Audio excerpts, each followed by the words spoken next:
नमस्कार, मी विलास मालकर, तन्वी कृषी सेवा केंद्र सुलतानपूर. आपण बघतोय की आता बेणं काढायला खूप मोठ्या प्रमाणात सुरुवात झाली आहे आणि बऱ्यापैकी शेतकरी बेणं शोधत आहेत. बऱ्याच शेतकऱ्यांना असा प्रश्न असतो की आपण बेणं निवड कशी केली पाहिजे. तर सगळ्यात पहिले आपल्याला निरोगी आणि मॅच्युअर बेणं असलं पाहिजे की ज्यामध्ये कमीत कमी अद्रकीला 8 महिने पूर्ण झालेले असले पाहिजे. म्हणजे अद्रकीची लागवड साधारण 1 जून ते 10 जूनच्या दरम्यान जर झालेली असते तर एकदम बेस्ट. त्याच्यानंतर अद्रकीमध्ये कुठल्याही प्रकारची बुरशी जसं की पिथियम, फायटोप्थोरा, फ्युजेरियम अशा प्रकारच्या कोणत्याही बुरशी शेतामध्ये नसल्या पाहिजे, ते जेणेकरून आपल्या बेण्याला इन्फेक्ट होणार नाही.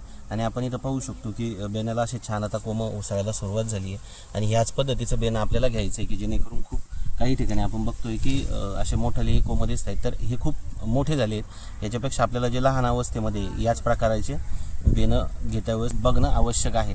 तर आपण सगळ्यात दुसरी महत्त्वाची गोष्ट की ज्यावेळेस आपण बेण्याची निवड करतो त्यावेळेस आपण ज्या शेतामध्ये बेणं लावणार आहोत त्यापेक्षा हलक्या जमिनीमधलं बेणं फार गरजेचं आहे की जेणेकरून हलक्या जमिनीतून बेणं ज्यावेळेस भारी जमिनीमध्ये जातं तर आपल्याला उत्पन्न जास्तीत जास्त मिळण्याचे खूप जास्त चान्सेस असतात. बऱ्याच वेळेस शेतकरी काय करतात, खूप जास्त संजीवक वापरलेलं किंवा एकदम भारी जमिनीमधून बेणं हलक्या जमिनीमध्ये लावतात.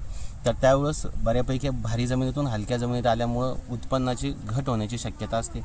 कारण की आपण अद्रकीला आईत खाऊ बनवलं आहे, हिचे कष्ट घ्यायची खूप जास्त तयारी नाही आहे. त्यामुळं शेतकऱ्यांनी बेणं घेताना हलक्या जमिनीतलं बेणं घ्यावं आणि त्याच्यानंतर ते भारी जमिनीमध्ये लावावं.